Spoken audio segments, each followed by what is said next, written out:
Donc je trouve que c'est très très bien qu'on démarre cette journée en prenant ce sujet frontalement.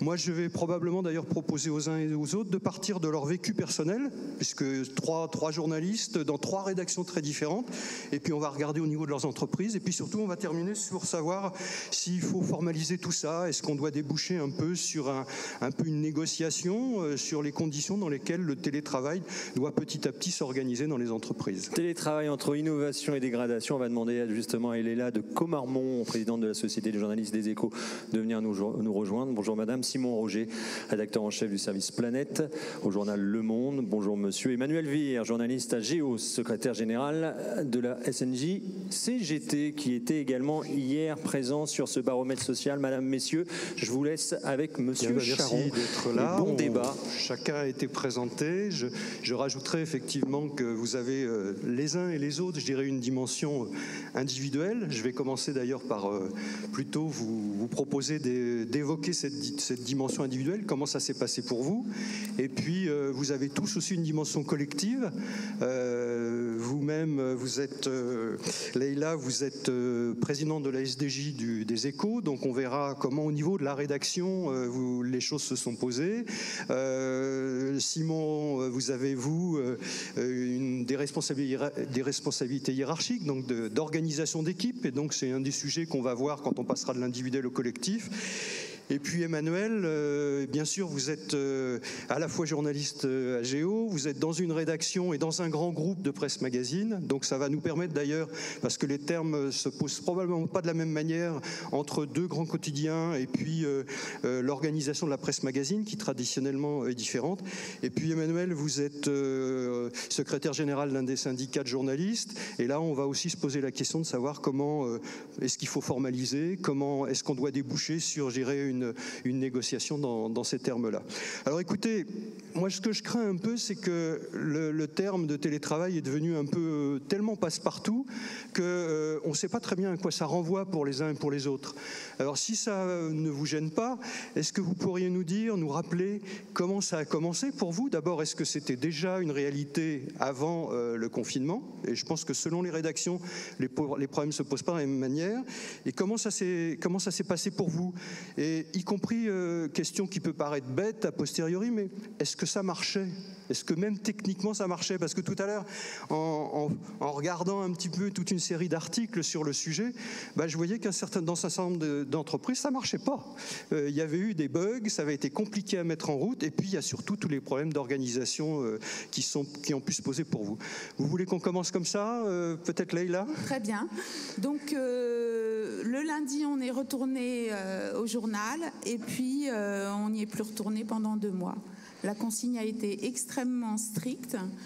Alors, peut-être qu'on reviendra parce qu'on découvrira qu'il y a des métiers dont on pensait qu'ils ne pouvaient pas fonctionner à distance et qui ont fonctionné. Mais donc, dans mon cas personnel, j'avais la chance d'avoir un petit jardin, ce qui est quand même extrêmement appréciable. On a un accord de télétravail et j'avais signé donc un avenant à mon contrat depuis plus d'1 an où je télétravaillais 1 journée par semaine.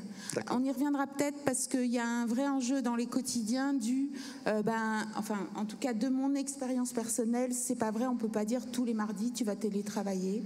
C'est beaucoup plus complexe parce que donc avec mon chef de service, sans qu'on ait formalisé, il était décidé que on se parlait quoi. Et puis on télétravaillait, je télétravaillais quand c'était possible et sinon on déplaçait la journée.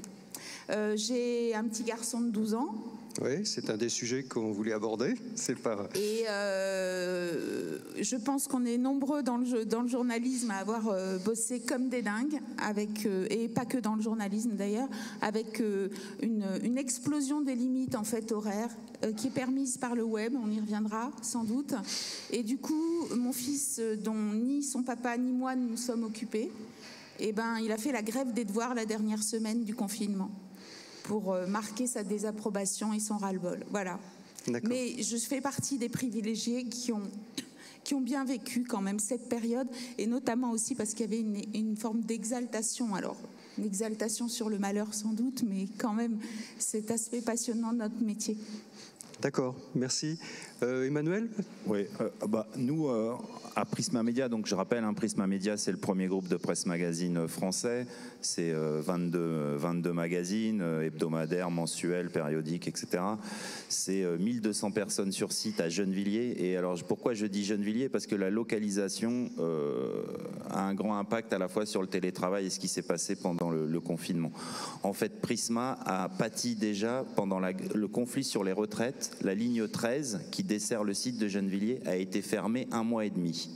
Donc en fait, avant le Covid, Prisma Media, qui avait développé le télétravail à partir de 2016, mais que sur certaines fonctions, et ça j'y reviendrai, on y reviendra dans le débat, mais évidemment, chez les journalistes, c'était les écrivains. Ceux qui écrivent les articles pouvaient être en télétravail. Tous les métiers techniques ne pouvaient pas être en télétravail. C'était ça ce qui avait été mis en place depuis 2016. Et en gros, vous aviez 15 à 20% des effectifs qui faisaient du télétravail 1 à 2 jours par semaine. Voilà. Arrive d'abord le conflit retraite, puis le confinement. Pendant le conflit retraite, ils mettent en place le télétravail pour tous. Déjà, ça fonctionne pendant ce conflit retraite. À partir du 17 mars, Prisma Media ferme le site. Mais ferme le site. C'est-à-dire il n'y a plus qu'une personne de sécurité qui est là pour... Le site est resté fermé jusqu'au 31 août. C'est-à-dire que le premier groupe de presse magazine a fait 22 titres pendant 6 mois. Et je parle d'hebdo comme Voici, Gala, évidemment mon mensuel Géo, Capital, ça m'intéresse, les télés, enfin vous savez le poids de Prisma. Pendant 6 mois, tout a été fait à la maison. Et le site n'a rouvert que le 1er septembre. D'accord. Voilà. Et alors moi personnellement, je suis un métier technique, je suis cartographe, infographe, ce qu'on appelle rédacteur spécialisé. Le grand bouleversement déjà pour nous, c'est que nos directions et notre direction a considéré que ces métiers techniques-là, donc parce que c'est pour moi la césure, elle est là, c'est maquettiste, graphiste, secrétaire de rédaction, on pouvait travailler à la maison. Et même ils se sont rendus compte. Techniquement, c'était possible. Alors, évidemment, il y a des problèmes de connexion, réseau, on y reviendra peut-être sur qu'est-ce qu'il faut comme équipement technique, etc. Mais pour moi, le grand bouleversement, c'est qu'en fait, j'ai une rédaction en chef, une direction qui s'est rendu compte, 1, que les métiers techniques pouvaient être faits à la maison, et que 2, on travaillait plus à la maison que sur site. C'est ce que tu disais sur le débordement des heures et tout. Et puis, à titre personnel, j'ai aussi un enfant de 8 ans. Donc, il faut vraiment bien distinguer, quand tu m'expliques le télétravail en temps sanitaire, forcé de ce qu'on doit devoir construire maintenant, mais on y reviendra plus tard. D'accord, merci. Simon, en plus, dans le cas de Simon, vous êtes, il y a à la fois le problème de la pandémie, le moment où on est obligé de rester chez soi, et puis si je me souviens bien, vous étiez en train de déménager, ou vous étiez sur le bord. On était en plein déménagement. D'ailleurs, c'est marrant parce qu'en fait, je me rends compte que je suis l'un des rares journalistes à la rédac du Monde qui n'a jamais été en télétravail. Donc, je vais vous raconter le télétravail des autres et toutes les implications pour une équipe, etc., pour le journal. Je l'ai été pour une séquence très très courte, mais effectivement, pour aussi rebondir sur ce que disait Emmanuel, alors le point de bascule pour nous, c'était un tout petit peu avant le lundi, c'était quelques jours plus tôt. Et puis il y avait des illustrations très concrètes, à commencer par le fait que les gens des différents services du journal se rendaient de manière massive à l'informatique pour récupérer des ordinateurs, pour commencer à déployer des ordinateurs à distance et se préparer donc au grand confinement. Donc après ce point de bascule, donc télétravail obligatoire pour tout le monde. Et effectivement, l'enjeu principal et qui était un véritable enjeu pour nous, c'est est-ce qu'on est capable techniquement de faire le journal à distance. C'était le grand stress de toute la rédac, c'est est-ce qu'on va réussir à le faire pour des fonctions techniques. Est-ce que les éditeurs, les infographes, la DA, la photo, tout le monde déployé chez soi, plus ou moins près, la rédac, est-ce qu'on est capable de le faire. Donc ça, c'était le premier enjeu. Et puis ensuite, le deuxième enjeu, et je pense qu'on va en parler, c'est de voir quelles sont les modalités de ce télétravail et comment on arrive à pérenniser dans une nouvelle organisation ces questions de télétravail. Mais donc moi, je me suis retrouvé, donc en fait, j'étais l'un des, on va dire, à peu près 5-6 personnes sur 350 qui allaient tous les jours au journal pour 2 raisons précises. La première, c'est parce qu'il se trouve que le service Planète, sur ces questions-là, était très, très, très mobilisé, puisque c'est de manière presque historique au journal. Planète et Science, qui sont 2 services qui fonctionnent en binôme, sont les services qui bossent sur les questions des pandémies. Donc du coup, on a été très très vite sur la sellette. Donc c'était plus simple pour nous en fait d'être présents à Blanqui, dans des locaux en plein déménagement, avec des cartons partout, des souris des souris qui se baladaient, qui commençaient à prendre nos places. Et puis aussi parce qu'il fallait donc sortir ce journal tous les matins. Et il y avait quand même c'était quand même important. Et en fait, et ça je pense qu'on en parlera aussi, c'est que l'une des grosses difficultés du télétravail, c'est le travail à distance, en visioconférence, etc. Et c'était quand même techniquement et en termes d'efficacité plus simple de continuer à faire, même en tout petit groupe, c'est-à-dire 5-10 journalistes sur 350, donc à Blanqui, de faire ce travail de pilotage du matin, de bouclage, qui est le bouclage qu'on fait tous les matins entre 7h30 et 10h, 10h30. D'accord, merci. Donc, on continue un petit peu dans le fil de la discussion. Si on se situe au niveau un peu plus collectif, puisque là, votre fonction, par exemple, Leïla, de présidente de la Société des journalistes, qu'est-ce qui vous remonte à ce moment-là de vos collègues? C'est est-ce qu'on continue, est-ce qu'on arrive à travailler comme ça? Est-ce que les gens, moi, j'ai identifié dans les sujets qui remontent beaucoup celui que vous avez évoqué, cette espèce de chevauchement entre la vie privée et la vie de travail. Il y a un autre sujet qui revient très fréquemment, c'est le sentiment d'isolement au bout d'un moment, c'est-à-dire cette difficulté à d'abord travailler avec les autres, travailler avec ses sources, enfin tout le travail avec les sources est perturbé, et puis on a de plus en plus, certains en tout cas ont de plus en plus de mal à entrer en relation avec les autres. Alors ça peut être leur hiérarchie, ça peut être leurs collègues, etc. Est-ce que ce sont des sujets, et puis probablement d'autres sujets que vous avez à ce moment-là identifiés au niveau collectif? Alors moi je ne suis pas une représentante syndicale des salariés.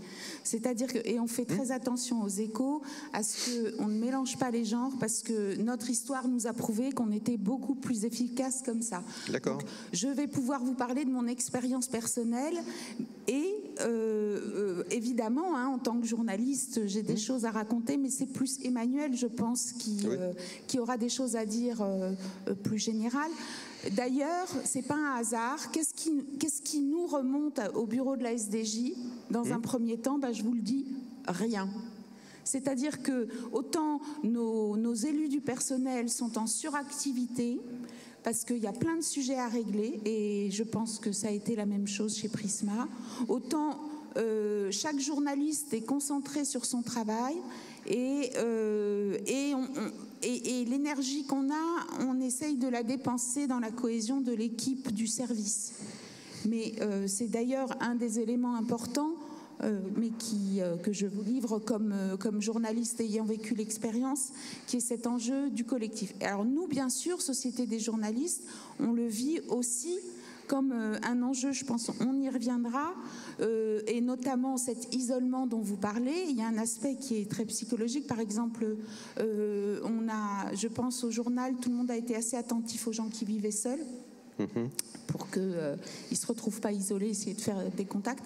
Mais ça, c'est pas du SDJ. Mais l'isolement, il peut fragiliser, notamment vis-à-vis de pression extérieure. Et ça, c'est un élément très, très important et un vrai sujet sur le développement du télétravail. Je voudrais juste relativiser quand même un petit peu ce développement du télétravail. Et je pense que dans votre service, c'est assez clair, c'est-à-dire qu'on est rarement tout un service ensemble à la rédaction. Il y a souvent des gens en déplacement, alors ça peut être pour la journée ou pour la demi-journée. Moi, j'ai ressenti beaucoup, notamment comme je suis les syndicats, quand je suivais les congrès syndicaux, mais vous devez le gérer attentivement, l'enjeu du lien. C'est-à-dire quand on est dehors une journée, qu'on envoie un papier, avoir des retours. Mais ça, c'est pas du point de vue de la Société des journalistes. L'autre élément important, à mon avis, sur les enjeux de déontologie et d'indépendance, c'est avoir le recul suffisant sur sa matière. Et le fait d'être dans un collectif vous aide à ça. Parce que, en fait, vous pouvez discuter incidemment de sujets, tester des choses, et on est en quelque sorte, alors moi on n'est pas les gendarmes les uns des autres, on est plutôt les protecteurs les uns des autres, et ça c'est à mon avis un élément très important auquel il faut être attentif sur les enjeux de télétravail. Tout à fait. Si je peux juste compléter ce que disait Leïla. Alors déjà, donc au Monde, il y a la Société des rédacteurs du Monde, la SRM. Alors, je ne vais pas parler à leur place, peut-être qu'ils feraient la tête si je disais ça, mais non, mais ce qui s'est passé, c'est que la SRM était un peu en retrait. Dans ce moment qui était un moment où il fallait tout inventer, il fallait gérer beaucoup de choses, et aussi pour une raison très simple et pragmatique, c'est que l'un des journalistes qui bossait le plus sur ces questions-là, c'est Paul Ben Ki-moon, médecin de formation et spécialiste des épidémies, et donc du coup, le président de la SRM était lui très mobilisé sur la couverture de la pandémie. Ouais. Donc c'est vrai qu'il y a eu un moment, de toute façon, il y a eu un moment de, même pas de flottement, en tout cas où il a fallu combler le vide et vraiment s'organiser, etc. Sur ces questions, on y reviendra aussi sans doute, mais sur ces questions nous, la difficulté qu'on a eue, la première difficulté, c'était vraiment de se dire, bon, il faut qu'on arrive à faire ce journal à distance, etc. Et il nous a fallu quelques jours pour roder la machine et ça fonctionnait. Ça voulait dire déployer plein de choses, y compris faire des nouveaux, par rapport au télétravail, faire un nouveau shift, donc une nouvelle séquence d'édition. On a des éditeurs qui ont déployé en journée, ce qu'on n'avait pas fait jusqu'à présent, en se disant, tiens, il faut qu'on invente un créneau du soir, parce que la couverture fait qu'il faut que quelqu'un soit là le soir pour lire des papiers, des choses très concrètes. Donc je pense que dans un premier temps, on avait un souci d'efficacité et de réalisation du journal. Après, et assez vite, se sont posées plein de questions sur le vivre ensemble, en tout cas le vivre ensemble à distance.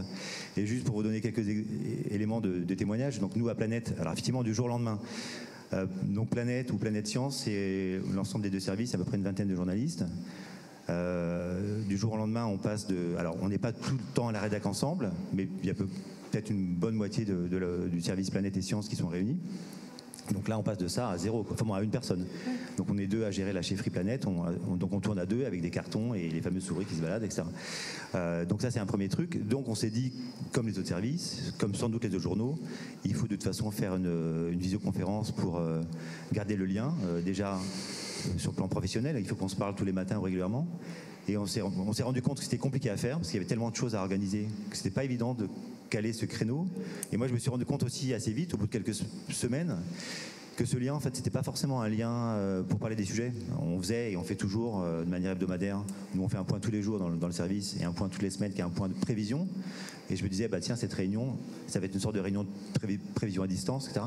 Mais en fait, c'était pas ça. C'était une réunion pour discuter les uns des autres, pour se donner des nouvelles, pour parler des pommes dans le jardin d'une des collègues, ce genre de choses. Et en fait, donc c'était un moment différent, c'était un moment plus long, c'était un moment qui était moins efficace pour moi sur le plan professionnel et éditorial, parce que je ne pouvais pas glaner autant de sujets, mais c'était un moment qui était très important. Et c'est vrai que la difficulté dans laquelle on était tous, au moins jusqu'au déconfinement du mois de mai, c'était d'arriver à garder ce lien, cette distance, et faire en sorte qu'on aille plus ou moins bien les uns les autres, quoi.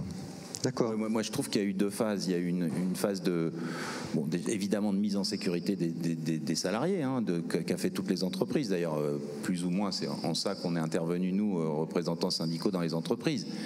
Là, on parle de 3 grands groupes où, au niveau sécurité, ça s'est bien passé. Mais il y a des groupes où c'était quand même plus olé. Oui, voilà. Oui. On parlait de Reward Media, par exemple, où les gens étaient encore sur site. Enfin, c'est... En PQR, on a la même hétérogénéité. Voilà, on a eu des entreprises où on n'arrivait pas à le faire, carrément. Exactement. Oui. Alors moi, je trouve qu'on a eu d'abord une première phase vraiment de fierté. Fierté collective d'arriver à le faire. Alors qu'on sait, nous, par exemple, il y a une collègue qui est devant moi, mais nous, on était très peu en télétravail. Il y a toujours eu du télétravail entre guillemets gris, c'est-à-dire les rédacteurs, ceux qui écrivent les papiers, ils passent un petit coup de fil au rédac chef. Aujourd'hui, je reste chez moi. Enfin, on connaît un peu tous comment ça peut se passer, tranquille. Ça, c'était avant. On a eu ça pendant. On a été très fiers, mais ça s'est vite asséché quand même. Et c'est là où je te rejoins tout à fait. On a tous essayé de retrouver des moyens de se contacter, de se retrouver. Donc le nombre de groupes WhatsApp par équipe, la maquette de Géo, on avait notre groupe WhatsApp, on s'envoyait des nouvelles, etc. et tout. Mais tout ça, quand même, à un moment, ça s'est asséché. Et on le voit bien là, les visios, tout ça. Et pour plein de problématiques, le manque de contact, le manque de lien, mais aussi des problématiques techniques quand même. C'est-à-dire que là, on était, nous, des maquettes, pendant 6 mois, à Prisma Media, on n'imprimait plus. On ne pouvait plus imprimer notre travail avant. Rien que ça, vous vous rendez compte? Moi, je suis cartographe, je ne peux plus imprimer mes cartes. Pour la planète, c'est mieux, mais bon. Oui, on est d'accord, mais tu sais bien quand même, il faut aussi le bel ouvrage, quoi. Voilà, le lien des journaux, des magazines avec les fabrications, tout ça. Enfin, voilà. Donc, on est dans on sait tous, et puis en parlant avec les rédacteurs en chef aussi, mon rédacteur en chef, etc., on sent que ça s'est asséché. On sent qu'il y a moins d'idées en ce moment. Enfin, voilà. Donc, on essaie tous en ce moment d'essayer de retrouver ce truc dans un cadre, comme tu dis, et c'est toute la difficulté de cette nouvelle organisation du travail, alors qu'on est encore en crise épidémique. Donc, on nous demande, et on y viendra peut-être tout à l'heure, mais de commencer à négocier des accords de télétravail dans les entreprises, dont à Prisma, on est déjà à 3 réunions, par exemple, mais alors qu'en même temps, il y a toujours l'épidémie et cette crise sanitaire. Donc, comment imaginer ce nouveau mode, comment garder notre cohésion, notre équipe éditoriale, etc., alors qu'il y a encore voilà, donc, avec des collègues qui ont encore peur. Enfin, il y a quand même encore beaucoup de gens qui ne viennent pas sur site parce que, pour raisons médicales, parce qu'ils ont des proches qui sont fragiles. Enfin, il y a tout ça encore et ça pèse beaucoup aussi dans les rédactions. J'ai l'impression, en plus, en tant qu'observateur extérieur, si vous voulez, on a toujours eu une représentation un peu formelle du fonctionnement des rédactions. Il y avait la fameuse conférence de rédaction, très mythifiée parfois. Après, on disait il y a les réunions de service, etc., le deuxième niveau. Et on oubliait toujours, on occultait toujours ce que l'observateur sur place observait, c'est-à-dire effectivement tout ce qui se fait en informel et qui est effectivement les préparations d'idées de papier, comment on modifie un angle, etc. Tout ça, ça se faisait effectivement en informel. Et puis il y a un deuxième sujet, moi, qui me frappe en tant que plutôt sociologue, c'est-à-dire cette vieille contradiction ou cette difficulté souvent chez les journalistes à articuler deux niveaux, qui est le niveau de l'individuel et du collectif. Le journaliste auteur, celui qui est habitué, qui se représente comme étant quelqu'un qui produit quelque chose très personnellement, et en même temps la nécessité de travailler en collectif. Et là, on voit que tous ces éléments-là sont réavivés et réinterpellés. Alors peut-être, si vous voulez, si on pouvait passer maintenant, parce que je vois que le temps avance, effectivement, comme le dit Emmanuel, il faut se projeter sur l'immédiat, comment on est sorti de cette période de confinement, mais en même temps, certaines choses continuent. Comment vous voyez ce qui doit rester, ce qui doit absolument être transformé, à la fois du point de vue de vos conditions de travail, et puis de ce que vous constatez, puisque dans notre sujet, il y avait est-ce que pour l'information, c'est une innovation ou c'est quelque chose qui est plus compliqué. Comment vous voyez ces deux niveaux, quoi, c'est-à-dire votre niveau individuel et le niveau d'organisation du travail et le niveau, quel est votre bilan en matière de production d'information? Est-ce que vous avez l'impression qu'il y a déjà quelque chose qui est remarquable dans ce que vous produisez les uns et les autres? Peut-être, je continue toujours un peu dans le même ordre. Mais oui. Moi, je pense qu'on a une réflexion à mener sur la production d'informations et pas tant sur le télétravail lui-même, mais ce que cette période particulière et le télétravail peuvent révéler sur la mutation du secteur. Alors, ça, c'est des grands mots. Concrètement, pendant le confinement, enfin, je ne sais pas si ailleurs ça fonctionnait pareil, on avait un gros tuyau web et on a produit. On a produit des choses qui nous paraissaient intéressantes. Comme on est sur le web, c'est nos limites. Alors, l'aspect positif pour moi, c'est qu'aux Échos, on avait déjà quand même une culture web. On n'a pas de rédaction séparée. Enfin, ça fait très longtemps qu'on n'a plus. Alors, on a des gens qui sont sur le web et qui gèrent et qui font des papiers web. On a un service web, mais qui peut contribuer au print. Enfin, il y a une vraie porosité. Non, la question, c'est qu'est-ce qu'on doit produire comme information? Dans la mesure où on a comme ça un trou où on peut tout mettre, jusqu'où ça a du sens? Est-ce que se faire plaisir, parce que si on écrit un papier, c'est quand même du travail, donc si on le fait, c'est qu'on pense que c'est nécessaire. Quelle hiérarchie de l'information on doit avoir? Je pense que ça, c'est un élément majeur. Je ne suis pas sûre qu'on ait aujourd'hui les moyens de l'introspection nécessaires. En tout cas, aux Échos, on est quand même encore dans un système qui est un système, comment est-ce qu'on dit, appauvri, enfin, au sens où on n'est que 50% au boulot, Du coup, ça s'organise avec on coche pour savoir si on peut venir ou pas, mais on est quand même encore dans cette urgence de la crise. Et à mon avis, c'est un point majeur. Et juste une chose, on a quand même été sollicité comme Société des journalistes pendant le confinement, notamment sur la question de la chloroquine. Et c'était important pour nous quand même, parce que ça voulait dire que ce type de structures qui sont informelles, enfin on a un statut associatif, sont utiles aux côtés des syndicalistes qui avaient, encore une fois, énormément à faire et qui ont, eux, été submergés. Il faudra, je pense, qu'on en parle, avec une difficulté à être au contact de l'ensemble du personnel. D'accord. Très concrètement, est-ce que dans cette phase-là, avec votre hiérarchie, au niveau de la direction, est-ce que vous êtes invité à réfléchir sur le sujet? Est-ce qu'il y a par exemple un groupe qui travaille sur ce sujet, sur demain le télétravail ou demain l'organisation du travail, ou est-ce que c'est quelque chose qui reste encore, je dirais, dans les couloirs ou dans les... Alors, on a été testé sur le Flex Office, mais moi je ne considère pas du tout que c'est une réflexion, parce que en fait, on ne peut pas réfléchir sur le Flex Office, on peut réfléchir sur notre mode de travail, sur nos besoins, sur les éléments positifs qu'on pourrait avoir, etc. Et c'est ça qui peut nous faire déduire une organisation du Flex Office. Moi, ce dont je suis sûre, c'est qu'il est nécessaire que le service puisse se retrouver en présentiel, hors crise, là, évidemment, à un moment donné. C'est indispensable. Et le Flex Office, s'il peut peut-être exister, il doit prendre en compte ça, ce qui veut dire avoir de la place pour que 20 personnes se retrouvent au même moment et au même endroit. Oui. C'est-à-dire pas à un bout ou à l'autre de l'espace. Pardonnez-moi, on n'a plus de bureau et en fait, quand on vient, on réserve et on se met là où il y a de la place. Donc ça, c'est les consultants font ça, mais quand on est un service et qu'on a besoin d'une vie de service, ça peut pas être ça avec vous vous retrouvez avec peut-être 5 personnes du service présentes, mais qui seraient. Simon, je vous passe la parole.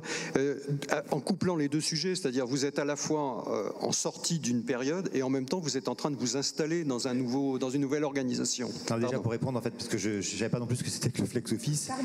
Mais c'est intéressant parce que c'est une des questions qu'on s'est posées, puisque nous on était, avant que nous arrive la pandémie, on était en pleine phase de déménagement. Ouais. On a dû décaler pour le coup. Et cette option n'avait pas été retenue par la rédac. En tout cas, la rédac ne voulait pas être dans cette configuration-là. Alors c'est vrai que c'est pas tant un bilan qu'un point d'étape, parce qu'on est encore dedans. Moi déjà j'identifie 3 phases. Donc il y a eu le confinement, qui est à la fois un moment un peu à inventer et puis un moment aussi, c'est vrai, d'émulation. D'émulation il faut aussi être sincère, c'est-à-dire qu'il y a d'émulation pour une partie de la rédac qu'on a réussi à capter ou à garder avec nous, et aussi c'est aussi le moment où une autre partie de la rédaction, pour diverses raisons, c'est un petit peu détaché, et l'une des difficultés qu'on a ou qu'on va avoir, c'est retrouver quand même ce collectif, même si tout le monde n'est pas réuni. Donc il y avait cette première phase. La deuxième phase, c'est l'été. Alors je dis pas qu'on était en pleine phase de relâchement des gestes barrières, mais on a cru un peu que les indicateurs allaient s'améliorer. C'est le moment pour nous, on arrive à Austerlitz, donc dans les locaux rutilants. Alors pareil, il n'y a toujours pas grand monde, mais en tout cas c'est classe, c'est très beau, lumineux. Et moi j'espérais que les rédacteurs arrivent. Et comme il y a des histoires de jauge, peut-être comme chez vous, il y avait une jauge qui était à 25% de l'effectif, maintenant qui est montée à 50%. Mais on a effectivement plein de consignes assez logiques, mais assez contraignantes. On ne peut pas se réunir dans une salle. Il faut réserver la salle à l'avance, mais il faut laisser des distances entre les tables, entre les chaises, etc. Et là, c'est la troisième phase, qui est peut-être la plus compliquée, en tout cas qui est celle où on n'est pas sorti de l'épidémie. Les indicateurs sont même en train de se détériorer. Et là, on sent un autre... je vous donne mon sentiment, mais dans la rédac, une sorte de... moment un peu pesant en se disant ah merde, là il y a une sorte de ras-le-bol, c'est-à-dire il y a un ras-le-bol dans nos vies professionnelles et peut-être même aussi individuelles, parce qu'il faut aussi gérer ça, peut-être des perspectives des choses plus compliquées à gérer à la maison, et puis aussi un ras-le-bol parce que la pandémie, et je suis assez bien placé pour le dire, occupe une place pas exclusive, mais majeure dans la couverture de l'actu dans le monde. Enfin, bon, je passe le nombre de manchettes qu'on fait sur le Covid-19. Donc le ras-le-bol, il est aussi pour nous, parce que même si ce sujet nous passionne, ça nous prend beaucoup de temps, et moi, on est aussi en charge des sujets environnement, donc il y a aussi d'autres choses qui se passent. Le Pantanal qui brûle au Brésil, les 1 an de Lubrizol, les questions de pollution, de biodiversité, de climat, et il faut gérer ça. Et aussi, je peux vous dire que les autres services politiques, internationaux, etc., eux, ils préféraient parler des élections américaines que commander le énième papier sur la situation qui s'améliore en Italie ou en Espagne. Donc il y a ces doubles réflexions sur... Nous, je pense qu'on a vraiment... Alors, pour vous répondre, la réflexion, elle n'est pas encore très formalisée, mais oui, alors on a une première réunion cette semaine sur comment on va s'organiser ou se réorganiser par rapport en faisant une sorte de premier bilan des changements depuis le mois de mars. Donc ça se met en place, mais tout doucement. Et après, donc il faut effectivement qu'on arrive à trouver nos marques, et ça va être compliqué. D'accord. Du coup, ça fait la transition pour Emmanuel. C'est-à-dire comment les choses se présentent aujourd'hui. Est-ce que vous êtes engagé dans un processus de discussion, notamment avec les directions, et qu'est-ce qui vous nourrit d'ailleurs, vous, dans votre réflexion venant des différents types de rédactions? Parce que là, on a des types de rédactions qui sont semblables. On ne parle pas de l'audiovisuel, on ne parle pas de ce qui se passe en local, mais vous allez être obligé effectivement d'intégrer toutes ces dimensions. Exactement. Alors en plus, moi, comme je suis à Prisma, et c'est vrai que Prisma, là, ils sont vraiment dans le coup d'après. Enfin, déjà d'avoir fermé l'entreprise pendant 6 mois, c'est la seule entreprise de presse à avoir fermé. Moi, j'étais effaré de ça. On ne ferme pas une entreprise de presse. On était tous au front, on laisse une entreprise de presse ouverte, même si c'est pour avoir 30 collègues sur site. On ne ferme pas. Pour nous, c'est un symbole, mais bon, cette entreprise, c'est comme, tu vois ce que je veux dire, mais c'est pas grave, c'est du passé. Sauf que nous, on nous a annoncé, dès la fin du mois de juin, l'hybridation totale du travail à Prisma Media. C'est-à-dire que la réouverture, à partir du 1er septembre, se fait en moyenne avec 25% des salariés sur site. Et ce sera le maximum. Et est-ce qu'il y a une souplesse dans les jours de présence à Prisma, dans la rotation? C'est les managers qui choisissent pour l'instant. En concertation, évidemment, mais en concertation avec les équipes. Donc, selon les rédactions, mais c'est là où on voit bien qu'ils vont trop vite. On ne peut pas avancer aussi vite. On n'a même pas fait le bilan. Nous-mêmes, on ne sait pas. Moi, je suis en train d'avancer dans ma réflexion sur qu'est-ce qu'un collectif rédactionnel avec le télétravail. Et là, vous avez des rédactions, je pense à des hebdos, mais des gros hebdos, Femmes Actuelles, 4 jours de télétravail par semaine, 1 jour sur site. Nous, à Géo, c'est pas ce qui a été choisi, on est 3 jours sur site normalement, mais on est les derniers de Prisma. Donc, vous voyez, selon où vous êtes, évidemment, les quotidiens n'en sont pas là. Et ça, moi, je suis assez effaré par la vitesse de l'évolution. Alors qu'on ne sait pas quels sont les impacts sur le collectif rédactionnel. On ne sait pas quels sont les impacts et là, sur l'information produite. C'est-à-dire, moi, je constate à Géo qu'on a un assèchement en ce moment au niveau des sujets, des sommaires, de la réflexion qu'on peut mener. C'est pas vrai de dire tout va bien. Non. C'est compliqué de l'affronter, ce débat. Mais quand vous êtes dans une entreprise qui est passée... Alors, il n'y a que Prisma dans ce cas-là. Il n'y a que Prisma à avoir été fermé. Il n'y a que Prisma qui a déjà fait signer des avenants au contrat de travail avant négociation cet été. Vous voyez, les autres entreprises n'en sont pas là, mais on voit bien qu'on va négocier partout. Et je voulais juste dire un mot de l'audiovisuel, parce que c'est vrai qu'on est très presse écrite, mais pour en avoir parlé avec mon collègue et délégué syndical que beaucoup connaissent, Lionel Thompson, à France Inter, techniquement, eux-mêmes étaient étonnés. C'est-à-dire que, alors, les techniciens vont vous dire si, on savait bien que la journaliste faisait de chez elle l'interview, que nous on l'entend et tout, mais nous on l'entendait pas, auditeurs. Et eux-mêmes sont très étonnés par les. Alors, c'est plus le technique qui gêne, c'est ça et c'est comme ça que Prisma décide une hybridation totale. Mais qu'est-ce que ça a comme impact de plus se voir et techniquement de plus imprimer, ce que je vous dis, rien que ça tout à l'heure. Enfin. Non, je voulais juste préciser qu'au Monde, la règle, c'est le télétravail est devenu la règle et plus l'exception. Donc nous, il faut qu'on compose en tant que chef de service. Actuellement, le télétravail est la règle. Oui, mais pour raisons sanitaires ou à terme? Alors, pour le moment, pour des raisons sanitaires, c'est-à-dire que tous les gens qui veulent être en télétravail peuvent le faire à un rythme qu'ils choisissent. Après, la discussion, elle se fait avec les chefs de service, et après, la difficulté qu'on a de l'autre côté, nous, c'est de continuer à faire vivre les échanges qui sont quand même un peu le sel du journalisme, et d'arriver à avoir des moments en présentiel. Enfin bon, on n'est pas tous là, etc. Mais nous, on doit. Enfin bon, moi, en même temps, effectivement, je le comprends parce qu'il y a plein d'impératifs personnels, etc. qui rentrent là-dedans. Et juste aussi, autre élément d'éclairage, la négo sur le télétravail, elle avait démarré là au début de l'été, et elle va reprendre, voilà, avec des questions qui se posent, et aussi sur les catégories de journalistes, c'est-à-dire est-ce que les gens qui sont éditeurs, par exemple, qui sont les SR, qui sont d'ailleurs là actuellement moins nombreux sur site que les rédacteurs, est-ce qu'on pourrait considérer qu'ils aient plus de jours de télétravail que d'autres, etc. Donc, mais cette discussion existe, mais elle est loin d'être aboutie. Avec par exemple, je veux qu'on évoque juste un truc parce que je vais oublier après, mais la formation de la jeunesse, ceux qui vont prendre notre place dans les rédacs. Quand vous êtes en hybridation totale comme à Prisma, ça veut dire que cette année, on a 30% de contrats de qualif et d'alternance en moins. On n'aura plus de stagiaires. Vous n'allez pas les mettre en télétravail, les gamins. Comment on va former les gens? Ça, c'est ce genre encore de question. un sujet, oui, tout à fait. En fait, bon, je sors un peu de mon rôle, mais moi j'ai deux questions. Une question sur les chefs de service, parce que moi j'ai eu le sentiment que, enfin je sais, mon chef de service il a tenu, mais je lui tire mon chapeau, parce qu'entre le WhatsApp du service, les coups de téléphone, les SMS, les relectures, le lien avec la rédaction en chef, le lien avec les SR, etc. Enfin, je pense que le poste le plus j'allais dire le plus exposé, c'est celui-là. Et puis mon autre question, elle allait donc vers Emmanuel sur, parce qu'on a parlé de la SDJ, est-ce qu'on avait des remontées, des relations avec les journalistes en confinement, et donc en télétravail aussi.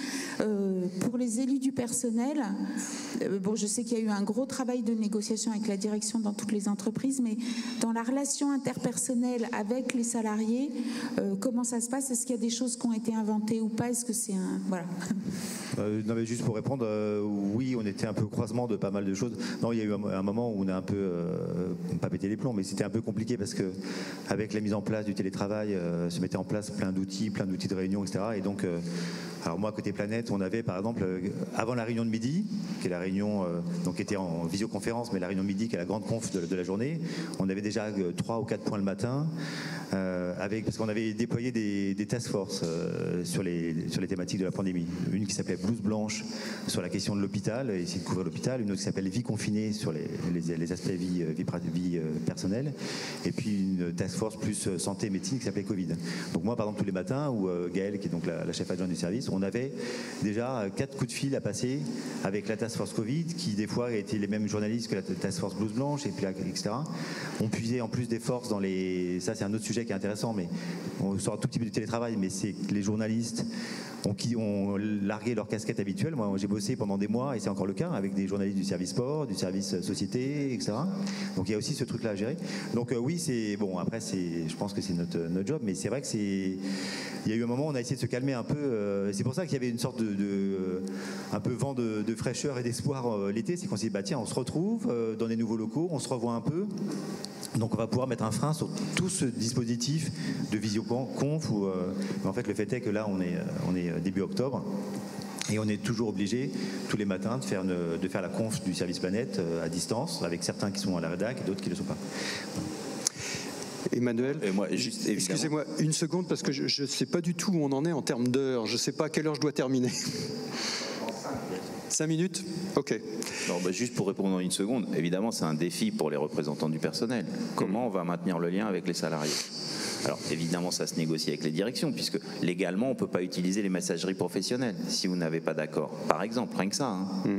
Mais il ne faut pas croire que juste en créant un site de la section de l'entreprise ou des élus, les salariés vont aller sur le site chercher... Ça ne se passe pas comme ça. Donc on est en train de réinventer, d'essayer, mais ça nous percute beaucoup. En particulier quand vous êtes d'un syndicat comme le mien qui aimait beaucoup le tract et la distribution le matin devant l'entreprise. Bah oui, parce que c'est comme ça aussi. Oui, c'est du lien. Et voilà, donc ça c'est un défi pour nous. D'accord. Et juste dans les défis aussi, non mais il y a aussi le fait, qui est le moment qu'on vit d'ailleurs en ce moment, c'est que ça ne vous aura pas échappé qu'on parle beaucoup des cas contacts et donc il y a d'autres problématiques qui arrivent dans les rédacs. Alors il y a une problématique qui est là depuis le début, qui est la question des salariés qui sont touchés par le Covid. Donc certains, ça a duré 2 jours, d'autres, ils sont dedans depuis des mois, des semaines ou des mois. Donc il faut évidemment... pour des raisons évidentes, garder le lien avec eux et aussi qu'ils aient leur place quand ils reviendront dans quelques semaines, etc. Il y a l'histoire des cas contacts qui se multiplient tout autour de nous, qui font que la vie de rédac est quand même un petit peu désorientée quand quelqu'un me dit un matin, tiens, je suis cas contact, donc il faut que 15 journalistes s'isolent ou se fassent tester, etc. Voilà. Et puis je voulais juste préciser, parce que j'ai peut-être été trop catégorique, enfin bon, quand je dis que le télétravail est la règle, ce que je voulais juste dire, c'est que tout le monde, chaque salarié peut avoir accès au télétravail s'il en a besoin. Évidemment, je dis ça parce qu'on cherche quand même à restaurer une vie de rédac et faire venir les gens avec des jauges, des contraintes, mais en tout cas, le télétravail est ouvert à qui veut et chaque salarié peut prétendre au télétravail et fonctionner sur ce principe-là actuellement. D'accord. Excusez-moi d'être terre à terre, mais vous êtes tous parisiens. Comment vous avez fait? Vous avez poussé les murs chez vous? Alors moi je suis corse et j'ai eu un grand regret, c'est de ne pas y être allée parce que c'est sans doute la seule fois de ma vie professionnelle où j'aurais pu travailler en Corse. Mais et qu'en plus c'était quand même plus sympa. Même si, je tiens à le dire, dans mon village tout le monde a respecté le confinement.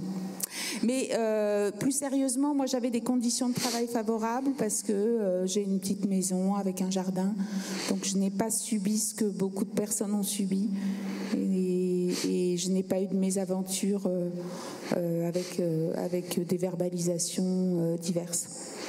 Surtout que si ça continue, si le télétravail devient une constante dans l'organisation, comment, dans votre vie personnelle, ces choses moi, s'intègrent? par exemple, donc, ma compagne, en plus, est aussi journaliste à Prisma.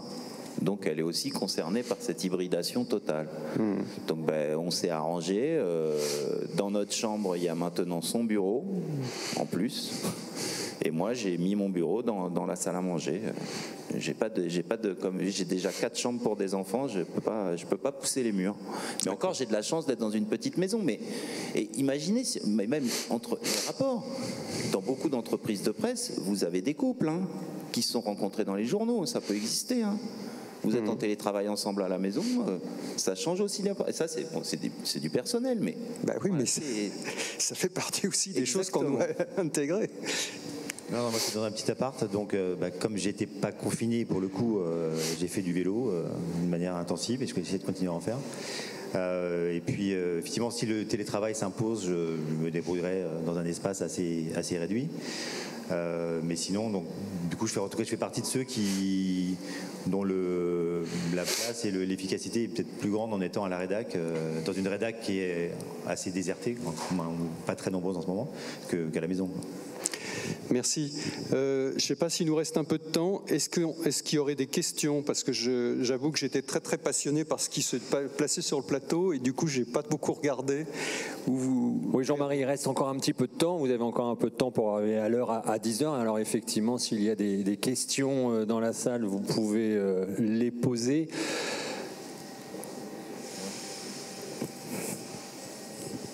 Et sur le réseau?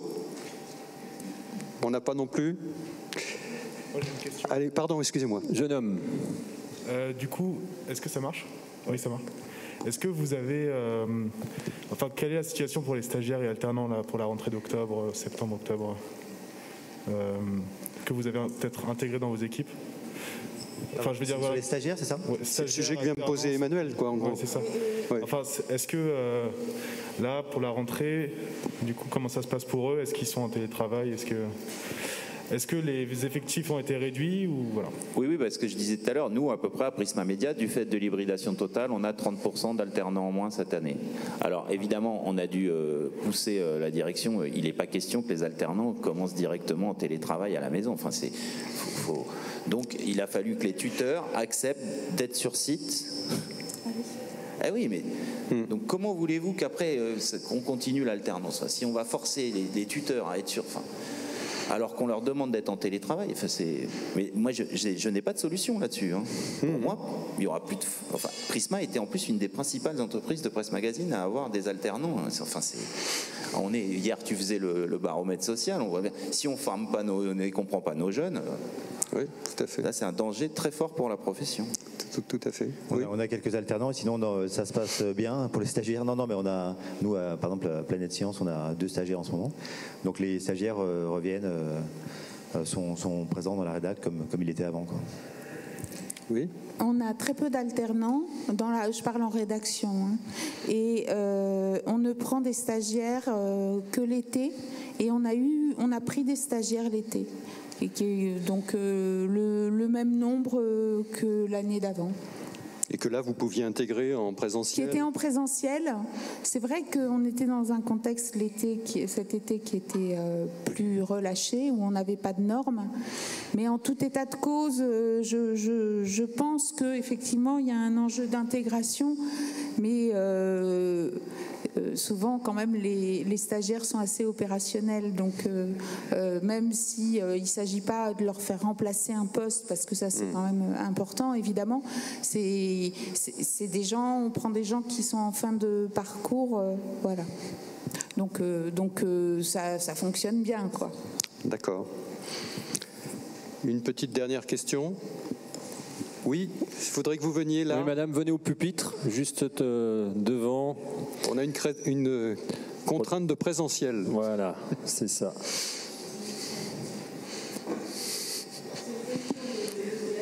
Collège Philippe de Comines-la-Tour. Ah, j'enlève? J'ai le droit. Ah oui, c'est mieux. C'est une question des élèves du collège Philippe de Comines. La question qui se pose, c'est comment on peut vérifier l'information quand on ne peut pas se déplacer? Alors, ça dépend de l'information. Si on vous annonce... Non, mais c'est important. Si on vous annonce une explosion... Ah bah tiens, vous avez entendu... Enfin, non, on est à Tours, pardon, vision parisianiste par excellence. Mais en région parisienne, on a tous entendu un bang énorme. Et donc tout le monde s'est demandé, vu le contexte, ce dont il s'agissait. Il a résonné sur Twitter d'une manière incroyable, voilà. D'ailleurs. Bon, cela dit, même ce bang énorme, il était passé. Donc pour vérifier l'information, on enquête pour savoir qu'est-ce qui est à l'origine. Il s'avérait que c'était un avion qui avait franchi le mur du son. C'est-à-dire que la vérification de l'information, ça n'est pas simplement du visuel. La vérification de l'information... Ben non, je suis désolée, quand vous avez une négociation sur le télétravail et que vous avez un projet d'accord, vous n'avez pas besoin de vous déplacer. Vous avez le texte de l'accord, vous appelez les interlocuteurs et vous discutez avec tous pour comprendre les éléments. Alors, il y a des sujets sur lesquels, évidemment, il faut se déplacer, mais il y en a d'autres. Donc, c'était juste ça que je voulais dire. La vérification de l'information n'implique pas forcément un déplacement physique. Et on a des moyens de communication aujourd'hui. Je pense que ce n'était pas vrai il y a 100 ans, parce qu'il fallait aller rencontrer les gens. Aujourd'hui, on les appelle, etc. Mais alors, il y a un autre sujet, évidemment. Ouais. Non, ça dépend des registres. Alors nous, au début de l'épidémie, on a par exemple sollicité notre correspondant à Shanghai pour qu'il aille à Wuhan. Il n'y a pas été, et c'était peut-être plus prudent, parce que c'est le moment où les frontières se fermaient. Donc on a laissé tomber. On a quelques jours plus tard envoyé un des journalistes du service Planète en Italie, dans la zone rouge, qu'il a fallu isoler ensuite. Et là on s'est dit, ah merde, c'était intéressant de raconter l'Italie en zone rouge, mais ça devient compliqué si le journaliste qui vient est coincé 15 jours chez lui, etc. Et donc après, en fait, il y a eu un moment où on a réduit, mais de manière drastique, pour pas dire à zéro, les reportages. Alors donc, effectivement, c'est hyper frustrant, et puis même frustrant en termes de couverture de l'info, mais ça c'était le cas vraiment dans le pic de l'épidémie. Après, on a repris les reportages, en faisant évidemment très attention aux conditions sanitaires dans lesquelles on les faisait. parce qu'il faut faire des reportages pour raconter l'épidémie, que ce soit en France, à l'étranger, partout. Mais il y a aussi d'autres registres de l'actu qu'on peut traiter à distance, en multipliant les sources, en les vérifiant, etc. Et notamment, un des sujets qu'on traite depuis le début à Planète, c'est la question de l'évolution des indicateurs de l'épidémie, des modélisations, des projections sur qu'est-ce que pourrait donner le virus et sa circulation dans telle ou telle région, dans tel pays. Et ça, pour le coup, c'est un travail qu'on fait avec des épidémiologistes, des équipes de chercheurs. Donc c'est des gens qu'on connaissait avant, qui sont fiables, et on recoupe les infos pour voir comment les uns et les autres se positionnent par rapport à ça. Donc ça, c'est cette info-là de suivi d'épidémie, on peut le faire à distance avec des coups de fil et en croisant les infos. Je rebondirais parce que en fait cette question me fait m'interroger sur une chose. C'est-à-dire que en général, enfin le plus souvent nos interlocuteurs, en tout cas moi qui travaille sur la France évidemment et sur le social, on les a au moins vus une fois. Donc on a une relation interpersonnelle qui s'est créée, c'est-à-dire on a senti l'autre. Et c'est vrai que là, on est dans un autre registre puisque on peut se retrouver à appeler des gens. Et donc il faut peut-être, j'allais dire, redoubler de vigilance ou de curiosité. Peut-être que ça nous amène à ça. Alors on est vigilant et curieux, mais peut-être que ça implique quelque chose en plus. Emmanuel, j'ai envie, en plus, puisque vous êtes dans un contexte de presse magazine, quid des pigistes ? Parce que là, on parle d'organisations bien maîtrisées par des rédactions, mais par définition, comme le disait Gantz à une époque, une armée de pigistes. Qu'est-ce qu'elle devient, cette armée de pigistes, dans ce contexte-là ? Je vois qu'il y a mon camarade Emmanuel Poupard, premier du SNJ, qui est là. Ça a été notre préoccupation pendant tout le confinement, d'arriver à obtenir ce fameux décret qui a permis que les pigistes bénéficient du chômage partiel. Oui. Jamais on n'aurait imaginé ça il y a un an, que des pigistes puissent toucher du chômage partiel. Donc déjà, ça a été cette lutte. Après, on pense qu'il y a eu de gros trous dans la raquette, qu'un pigiste sur deux qui aurait dû en bénéficier n'en a pas bénéficié parce que les employeurs n'ont pas forcément joué le jeu. Mais avec moi, la question que je me pose sur les pigistes qui sont déjà en difficulté dans beaucoup de groupes, mais avant le Covid, du fait de rationalisation, on fait plus écrire les journalistes, etc., ceux en CDI, c'est que là, par exemple, à Prisma Media, avec l'hybridation totale du travail, en fait, ce qu'on devient, c'est des super pigistes. On n'a plus de lien avec notre site. On peut même être en télétravail à 100%. Donc moi, je suis obligé d'y voir derrière. J'ai ma situation des pigistes depuis des années qu'on défend, qu'on essaie de protéger par le respect de la loi Cressard, etc. Mais est-ce que le but du jeu, au bout du bout, ce ne serait pas la fin du salariat avec cette hybridation totale du travail ? Et de faire... voilà. Mais évidemment, la question des pigistes... Ouais. Non, juste une phrase pour parler du monde par rapport aux pigistes, puisque c'était juste pour boucler par rapport au reportage. En fait, on nous a dit pendant pas mal de mois, après il faut le mettre dans la pratique, puisqu'il y a moins de reportages, n'oubliez pas de faire bosser les pigistes et de leur commander des papiers, notamment en région. Voilà. Merci. On a un timing à respecter, plus que d'habitude. Moi, j'ai envie... La discussion est passionnante et en même temps, elle est suspendue à la période qui s'ouvre. Et c'est pas une manière de faire un lien avec la prochaine édition des Assises, probablement, oui, fin mars, début avril. Mais je pense que c'est un sujet qu'il va falloir qu'on reprenne à ce moment-là. Ah oui. Merci.